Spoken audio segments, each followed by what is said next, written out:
नमस्कार मित्रहो, चला मनातलं बोलूयामध्ये आज तुमच्या आमच्या सगळ्यांचा सर्वसामान्यांच्या जिव्हाळ्याचा विषय तो म्हणजे टॅक्स. या टॅक्सबद्दल आपल्याला जाणून घ्यायचं आहे. सर्वसामान्य माणूस डायरेक्टली किंवा इनडायरेक्टली कितीतरी टॅक्स भरतो जे त्यालाही माहीत नसते.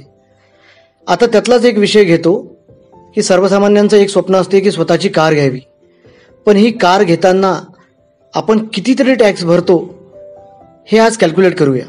चला तर मग आता GST बद्दल विचार केला तर GST जेव्हा लादल्या गेलं तेव्हा काय सांगितलं होतं की पूर्ण देशात एकच टॅक्स राहील, म्हणजे व्हॅल्यू एडेड टॅक्स राहणार नाही किंवा टॅक्सवर टॅक्स राहणार नाही. GST म्हणजे गुड्स अँड सर्व्हिस टॅक्स.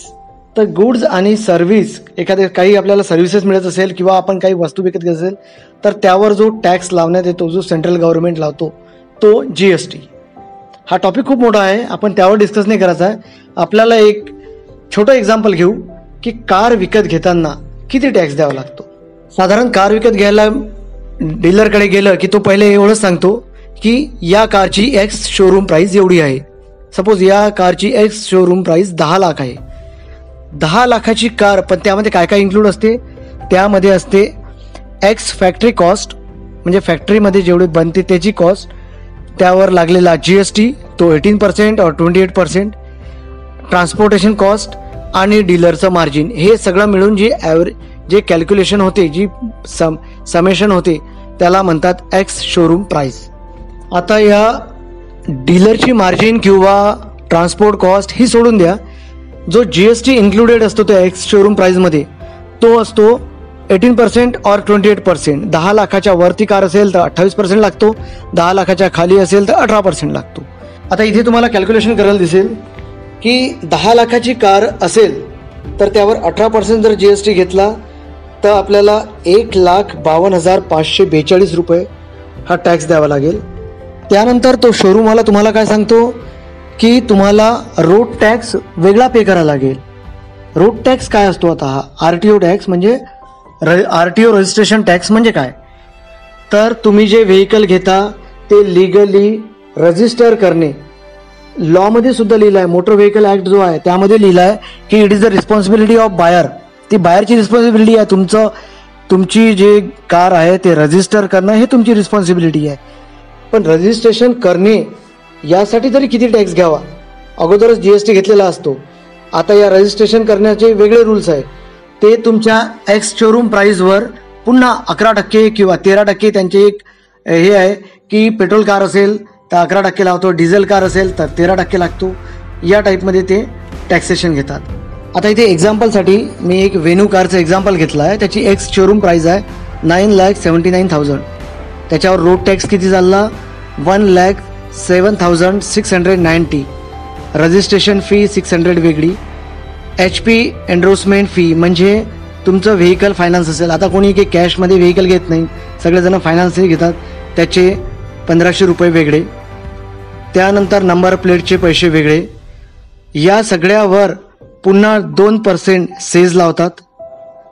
त्यानंतर जी प्राइस होते ती जवळपास, म्हणजे हे अप्रॉक्सिमेट 1,12,000 रुपये 394. बरं, इतका सगळा टॅक्स भरून आपल्याला काही गॅरंटी आहे का सेफ्टीची? तर नाही. गव्हर्नमेंटकडूनही नाही, त्या कार मॅन्युफॅक्चररकडूनही नाही. सेफ्टीचे जे फीचर्स असतात हे तरी फुल्ली सगळ्या गाडीत इम्प्लिमेंट आहे का? तर नाही. कार मॅन्युफॅक्चरर सुद्धा स्वतःचा फायदा पाहतो. स्वतःचा फायदा पाहण्यासाठी तो काय करतो? एका गाडीचे 4 व्हेरियंट काढतो. याच्यात हे कमी देतो, दुसऱ्यात ते जास्त देतो. जास्त वस्तू, तुम्हाला जास्त सेफ्टी पाहिजे असेल, जास्त चांगली गाडी पाहिजे असेल तर जास्त पैसे मोजावे लागतात. GST जेव्हा आणला गेला तेव्हा काय सांगितलं होतं की 1 नेशन 1 टॅक्स. आता मला सांगा की एक्स शोरूम प्राइसमध्ये जर तुम्ही GST घेत आहे त्यानंतर रोड टॅक्ससाठी पुन्हा 11% घेणे हे योग्य आहे का? हे जर योग्य आहे तर मग आपण पेट्रोल भरताना जो टॅक्स भरतो, टोल टॅक्सवर जो टॅक्स भरतो, इन्शुरन्ससाठी जो टॅक्स भरतो, मग हा टॅक्स योग्य आहे का? आता हे पहा, गाडी घेताना कोणता टॅक्स लागतो? GST 18 ते 28%, RTO रजिस्ट्रेशन फी 11 ते 13%, त्याच्यावर सेज 2%.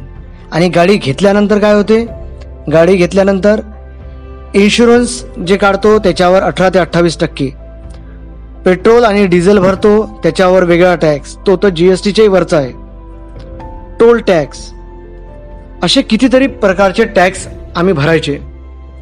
म्हणजे सरकारची इच्छा काय आहे, सामान्य माणसांनी कार घ्यायची की नाही घ्यायची.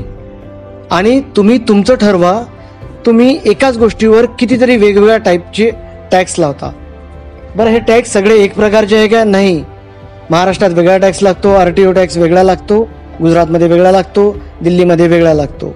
मग कुठे गेलं तुमचं वन नेशन वन टॅक्स? म्हणून मी तर म्हणतो टॅक्सवर टॅक्स हा अन्यायच आहे. तुम्हालाही जर हे पटत असेल की टॅक्सवर टॅक्स हा अन्याय आहे, तर हा व्हिडिओ शेअर करा, आपले मत नोंदवा व आपला हा संदेश लोकप्रतिनिधीपर्यंत आणि सरकारपर्यंत पोहोचू द्या. चला मनातलं बोलूया.